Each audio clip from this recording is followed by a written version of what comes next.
Hey, what's going on, everybody? It's your host, Sam Bakhtiar, with the 1%er podcast. And today I want to talk about a topic. And the topic is, when do you know that you're pushing too hard? When do you know that it's time to, take a break? And that's what we're going to talk about today. So first of all, let me just go and to say this, that I'm a firm believer that most people, 99% of people, don't push themselves hard enough. And I always feel like they can give more. Now, I feel like a lot of people are just lazy and their goals is not big enough. It doesn't inspire them enough to take action. Or they want to be able to reach a certain goal, but they're not willing to put in the work. They want to shine, but they don't want to grind, right? I'm a firm believer in that. But having said that, there's a point in life that, you can push too hard and you can actually get sick and put yourself in a bad situation. Let me give you an example. It was about 15 years ago when I first got into business, and my rent at the time for my personal training facility was $17,500 a month. This was back in year 2000 when the rent was $17,500 a month, and that was just the rent to pay the facility so I can operate my personal training business. And being new to the business, I literally worked from 4 a.m. till 10 p.m. Monday through Friday. Saturday I worked from 7 to 3, and Sunday I worked from 7 till noon. And I had literally had anxiety every time first of the month came because I had that big rent to cover, right? But I wanted to be an entrepreneur and I was willing to do whatever it took. And I remember one night, I never forget this, one night I was just laying in bed and all of a sudden I felt like somebody stomped on my chest. I felt like somebody's big army boot that stomped on my chest. And I was like, oh my God. I was like, I couldn't breathe. I was like, I was like this, like this. And I was like, I couldn't breathe. And next thing you know, I just broke out in this crazy, crazy sweats. And I'm talking about my whole bed. My whole bed was wet. My whole clothes, everything was wet. And I was like, you know what? Oh, Jesus. I'm like, you know what? This is it. I'm going to go. Please let me go peacefully. And I remember I just walked in the other room. I just laid in the couch. And next thing you know, I woke up the next day. I've never seen so much sweat in any of my clothes. I could just literally rinse them off and all my clothes were super, super wet. So at that morning, I'm like, oh my God, thank you, Jesus. I made it. I thought I was having a heart attack. And I literally, took myself to the doctor and I said, Doc, I had a heart attack. I need you to check me out. So the procedure is that they're going to give you an EKG. So they hooked me up to this EKG machine, and it's a portable EKG. So I walked around for 3 days with this EKG machine on my heart and all my areas.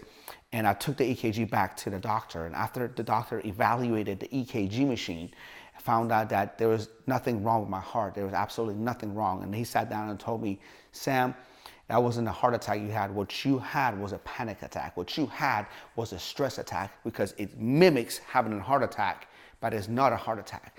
So you might be somebody who's experienced that. You might be somebody who all of a sudden what you're doing physically and what you're doing emotionally and mentally got to the point that your body just said enough is enough, okay? And here's what you have to do. You have to sit down and reevaluate at that point. You have to reevaluate that, look, what can you control and what can you not control? If there's something you cannot control, you cannot stress about it. Okay, I cannot control the rent. This is what they want as far as the rent is concerned. All I can control is a production. All I can figure out is how I can be more efficient to be able to cover that rent and be able to do. And if this is too much rent and I can't cover it, then I have a choice, right? I have a choice to go later on, get my own facility and I not pay as much. And this, which by the way, in a few years I did. Instead of paying $17,500 to this facility, which is a big box gym facility for the rights to their personal training, what I did is I took my business when I got my own building and grabbed my everything, and it was like, less than half of what I was paying for having my own building. So that my stress was gone. Remember, in life you have a choice. Jim Rohn says, if you don't like something, change it. You're not stuck. You're not a tree. So you always have a choice, and just because you are stressed out, figure out what you can do to change your circumstances. You always have a choice in life, okay? And a lot of times we're stressed out because we're not efficient. You're not getting things done properly. I always say this, for you not to be stressed out, you have to assign a time and a place for everything in life. For example, people who know me, they know that I work out at a certain time. I have a meeting every morning at a certain time. I have a meeting in the afternoon at a certain time. My haircut is the same time every week. My car wash is the same time. I try to automate as much as possible so this way I don't end up with what I call decision fatigue. You get stressed out if you have to make it decide, go back and forth and go back and forth. Next thing you know, you're out of what I call decision-making power and you're always stressed out, okay? So how can you maximize efficiency? If you can maximize efficiency and maximize your time management and come up with a plan that, look, I'm going to work from this time and I'm going to finish at this time. And this way, I'm going to get as much done from this time to this time. So when I get home, I can just relax. I can be with my children. I can be with my significant other, or I can just mentally rest, or I can work on my personal development, whatever that might be. The problem is this. People say I'm going to work from this time to this time, but this whole time between here, they're not really fucking working. They're fucking around. They're goofing around. They're not productive. So this whole time, let's just say they're working for 8 hours, but they really were effectively working for 2. The rest of the time, they were goofing off. They really weren't getting anything done. So when they come home, guess what? Because they didn't get the task done at this certain time they were supposed to, now they have to work overtime. Now they have to bring their work life to their home life, and that's when things get messed up. That's why time management is so important. That's why productivity is so important. Because once you focus on something 100%, you'll be surprised how much you can get done. And here's one thing that I see these days, especially in this day and age, that do wrong. Matter of fact, this happened to one of the people that work here. Matter of fact, that person is right here, right now. Okay? I saw that this person wasn't effective enough for the certain time that they were spending on a task. And here's all I asked them to do. Turn your phone off. Turn your phone off. Because look, if you keep getting distracted every second, every 2 minutes, every 3 minutes, we all know that multitasking is a myth. It's been proven. No matter what women tell you, oh, women are designed for multitasking, or we can do this, we're not. Human brain cannot give 100% of attention to 2 or 3 different things. So every time you change your focus, you lose time. And you lose big time productivity. So if you're really serious about getting stuff done, make sure you schedule things. Be ruthless with your time management. Put your phone away. Avoid distraction and focus on that one goal at one time.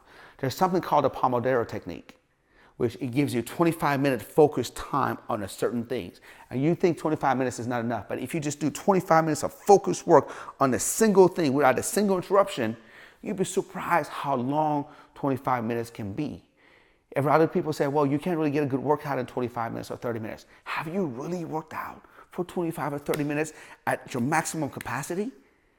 25 to 30 minutes at your maximum capacity can be a lifetime. 25 minutes to 30 minutes maximum capacity as far as focus on a single subject, on a single matter, can be a lifetime. So if you want to change, if you want to be able to enjoy life, reduce anxiety, and make sure you don't push yourself over the edge, manage your time. When you manage your time, you manage your life. And that's so important because at the end of the day, we all have a finite number of hours, days, months, and seconds to be on this earth. How you use it is totally up to you. You can choose to be reactive to everything around you. That means you won't get anything done. You're reacting to what everybody else is doing. Or you can choose to be proactive and do what you're supposed to do and get everything done. Hey, look, I'm very busy, but I still make time for everybody. But it has to be on my time. I don't let anyone just walk into my office and say, hey, Sam, I want to meet with you. I want to meet with you. I want to meet with you. Having 300 employees, if somebody texts me every single day or walks in my office, I would not get anything done. If I don't get anything done, nobody in my organization eats. For their sake, for my sake and their sanity and everybody else's sanity, I'll meet with everybody. But it has to be scheduled on my time, on my schedule. And I urge you to do the same thing. I urge you to be militant with that time. I urge you to make sure to reduce anxiety, to reduce stress, to reduce overworking yourself, to be able to do that. Many years ago, I used to work out in my own gym. And it was a guaranteed bad day. For a period of like a year or two, when I worked out in my gym, I literally was pissed off every single day. Why? Because my workout time is my workout time. It's my sanctuary. It's the time that I dedicate to myself. But when I come in the gym, guess what? There are people that want to talk to me. There's employees that want to talk to me. There's questions that pop up. And next thing you know, the whole time I'm working out, I'm not really getting anything done because I'm reacting to everybody that wants to talk to me. And I have to talk to our clients. I can't be rude. Those are our clients. Those are who pay our bills, right? So I realized that for me to be able to be as effective as possible, I have to make sure my gym time is my gym time, my home time is my home time, and my work time is my work time. And once that's done, I don't try to intertwine. When you intertwine things is when you, next thing you know, you're taking home, work, or you're taking work to the gym, or vice versa. You can't do that. There's a time and place for everything, and you need to be able to differentiate it between all of them to be able to be as maximum productive as possible, to be able to get stuff as done as possible, and to have some peace of mind. And don't forget, everything that you do, make sure you have fun all the way to it. Because if it's not fun, why even do it? You have to make sure. That's why 1% stands for faith, family, fitness, finance, and fun. While you're doing everything else, don't forget to smell the flowers. Don't forget to have fun. Because no matter what, I don't care if you have millions and millions and millions and billions and billions and billions of dollars, if you're not having fun, life is not worth living.